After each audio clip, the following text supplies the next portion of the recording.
வணக்கம் and welcome to delight cinemas. இந்த வீடியோவில் இன்னைக்கு பார்த்தீங்கன்னா டைரக்டர் சூர்யா மனோஜோடைய இயக்கத்தில் ஆக்ட்ரஸ் த்ரிஷா நடித்து ஒரு இன்வெஸ்டிகேஷன் கிரைம் த்ரில்லர் வெப் சீரிஸாக சோனி லிவ்ல ரிலீஸ் ஆயிருக்கிற பிருந்தா. இந்த பிருந்தா வெப் சீரிஸ் எப்படிப்பட்ட ஒரு சீரிஸாக அமைஞ்சிருக்குங்கிறத பற்றி தான் இந்த வீடியோவில் நம்ம பார்க்க போகிறோம். நம்ம சேனலுக்கு நீங்கள் புதுசாக இருந்தீங்கன்னா சேனலை சப்ஸ்கிரைப் பண்ணி சப்போர்ட் பண்ணுங்கள். இப்போ வாங்க வீடியோக்குள்ளே போகலாம். இந்த பிருந்தா வெப் சீரிஸ் வந்து ஒரு தெலுங்கு சீரிஸ் தான், ஆனால் எல்லா லாங்குவேஜ்லையுமே வந்து டப் பண்ணியிருக்காங்க. அந்த வகையில் தமிழ்லையுமே வந்து டப் ஆயிருக்கு. ஸோ இந்த கதைக்களம் பார்த்தீங்கன்னா ஹைதராபாத்தில் நடக்கிற மாதிரி காட்டப்படுது. ஆக்ட்ரஸ் த்ரிஷாவுடைய ரோல் எடுத்துக்கிட்டோம் அப்படின்னா ஒரு எஸ்ஐயா அவங்க ப்ளே பண்ணியிருக்காங்க. புதுசாக ஜாயின் ஆகிருக்கிற ஒரு எஸ்ஐ. இவங்களுடைய ஏரியாவில் ஒரு ஆத்தோரத்தில் பார்த்தீங்கன்னா ஒரு ஆளுடைய பாடி வந்து கிடைக்குது. ஆரம்பத்தில் இது வந்து தற்கொலை அப்படிங்கிற மாதிரி தான் பேசிக்கிறாங்க. ஆனால் த்ரிஷா வந்து அந்த பாடியை பார்த்த உடனே இது கண்டிப்பாக தற்கொலை கிடையாது, இது வந்து கொலை அப்படிங்கிற மாதிரி அவங்க சொல்கிறாங்க. அதே மாதிரி அந்த பாடியை போஸ்ட்மார்ட்டம் பண்ணிட்டு வந்ததுக்கப்புறமா ரிப்போர்ட்லையுமே வந்து பார்த்தீங்கன்னா இது வந்து கொலை தான் அப்படிங்கிறது கன்ஃபார்ம் ஆகுது. ஆனால் இதுக்கடுத்து த்ரிஷாவுடைய மேல் அதிகாரி சிஐ வந்து பார்த்தீங்கன்னா இந்த கேஸை வந்து ப்ரொசீட் பண்ண வேணாம், இதை அப்படியே க்ளோஸ் பண்ணிடுங்க அப்படிங்கிற மாதிரி சொல்கிறாங்க. ஆனால் த்ரிஷா வந்து இந்த கேஸில் ஒரு ஸ்பெஷல் இன்ட்ரெஸ்ட் எடுத்து தனியாக அவங்க இன்வெஸ்டிகேட் பண்ணி பல விஷயங்களை வந்து கண்டுபிடிக்கிறாங்க. அப்படி என்னென்ன விஷயங்களை இவங்க கண்டுபிடிக்கிறாங்க, அந்த கொலையை யார் பண்ணா, எதுக்காக பண்ணா, அதுக்கு பின்னாடி இருக்கக்கூடிய அந்த ஒரு பெரிய மர்மம் என்ன, கடைசியா இது எல்லாத்தையுமே இவங்க எப்படி சால்வ் பண்ணாங்க அப்படிங்கறதா இந்த பிருந்தா வெப் சீரிஸோட மீதி கதை. இந்த சீரிஸ்ல த்ரிஷாவுடைய கதாபாத்திரம் எடுத்துக்கிட்டீங்கன்னா ரொம்ப சட்டிலான ஒரு கேரக்டரா அவங்க ப்ளே பண்ணியிருந்தாங்க. அவங்களுடைய பெர்ஃபார்மன்ஸ் ரொம்பவே நல்லா இருந்துச்சு. அவங்களுடைய கேரக்டரை பொறுத்த வரைக்கும் புதுசா ஜாயின் ஆயிருக்கிற ஒரு எஸ்ஐ ஜாயின் பண்ணி 3 மாசம் தான் ஆகுது.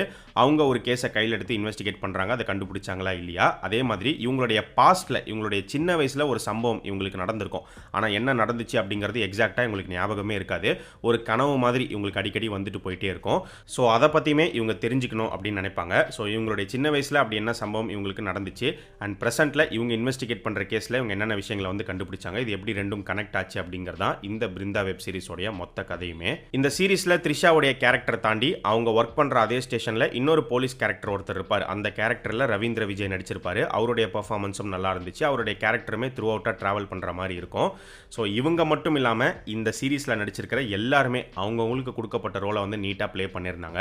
இந்த வெப் சீரிஸில் பார்த்தீங்கன்னா டோட்டலாக 8 எபிசோடு இருக்குது. ஒவ்வொரு எபிசோடும் 38 மினிட்ஸ் டு 45 மினிட்ஸ்க்குள்ள டியூரேஷன் வரும். இந்த வெப் சீரிஸோடைய கதைக்களம் அப்படின்னு பார்க்கும்போது ஒரு இன்வெஸ்டிகேஷன் கிரைம் த்ரில்லர் ஜானருக்கு ஆப்டான ஒரு ஸ்டோரி லைன் தான் வந்து எடுத்திருக்காங்க. சரி, எடுத்துக்கிட்ட ஸ்டோரிக்கு ஸ்க்ரீன் பிளே எப்படி பண்ணியிருக்காங்க அப்படின்னு பார்க்கும்போது ஸ்க்ரீன் பிளே வந்து பயங்கரமாக பண்ணிட்டாங்க அப்படின்னு சொல்லிட முடியாது. பட் ஓவராலாக ஒரு நீட்டான ஒரு ஸ்க்ரீன் பிளே வந்து கொடுத்துருக்காங்க.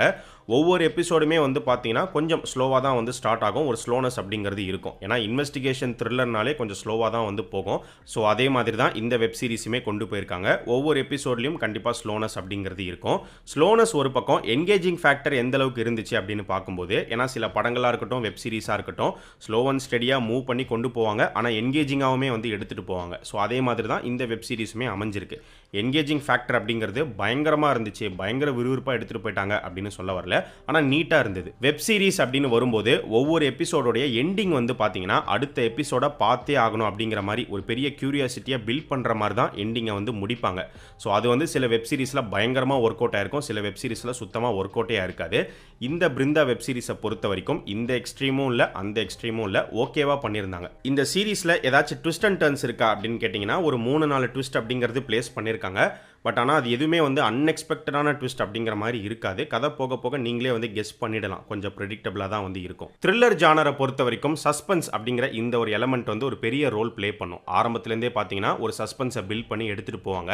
அது எந்த அளவுக்கு என்கேஜிங்காக கொண்டு போகிறாங்க அப்படிங்கிறது ஒரு பக்கம். இன்னொரு பக்கம் ஒரு கட்டத்தில் அந்த சஸ்பென்ஸை பிரேக் பண்ணி தான் ஆகணும்.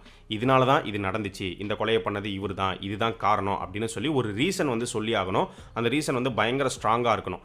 இந்த வெப் சீரிஸில் அந்த ஒரு காரணம் எவ்வளோ ஸ்ட்ராங்காக அமைஞ்சிருக்கு அப்படின்னு பார்க்கும்போது என்னை பொறுத்த வரைக்கும் அது டீசெண்டாக இருந்தது, மோசமாக இல்லை. ஆனாலுமே பயங்கர ஸ்ட்ராங்காக பயங்கர கன்வின்சிங்காக இல்லை அப்படின்னு தான் வந்து நான் சொல்லுவேன். மேபி சில பேருக்கு கன்வின்சிங்காக இருக்கலாம், சில பேருக்கு ஒர்க் அவுட்டே ஆகாமலும் போகலாம். அது மட்டும் இல்லாமல் இந்த சீரிஸில் எமோஷனல் கனெக்ட் அப்படிங்கிறதுமே அந்தளவுக்கு ஸ்ட்ராங்காக ஒர்க் அவுட் ஆகலை. அதுலேயுமே வந்து கொஞ்சம் கான்சென்ட்ரேட் பண்ணியிருக்கலாம் அப்படிங்கிற மாதிரி தோணுச்சு. மற்றபடி டெக்னிக்கலாக பார்த்தீங்கன்னா படத்தோடைய சினிமோட்டோகிராஃபியாக இருக்கட்டும், பேக்ரவுண்ட் ஸ்கோராக இருக்கட்டும் எல்லாமே வந்து நல்லா பண்ணியிருந்தாங்க.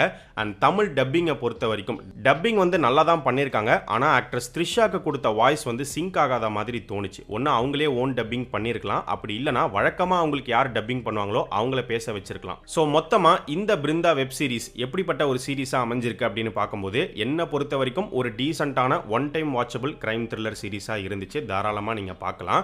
ஆனால் இந்த சீரிஸ்க்கு ஏ சர்டிஃபிகேட் தான் வந்து கொடுத்துருக்காங்க. அதுக்கு காரணம் வயலன்ஸ், இந்த கொலைகள்லாம் இருக்கிறதுனால. மற்றபடி வேறு எந்த ஒரு அடல்ட் கண்டென்ட்டும் இந்த சீரிஸில் வந்து கிடையாது. ஸோ இந்த பிருந்தா வெப் சீரிஸ் வந்து இப்போ சோனி லிவ்ல ஸ்ட்ரீம் ஆகிட்டு இருக்கு.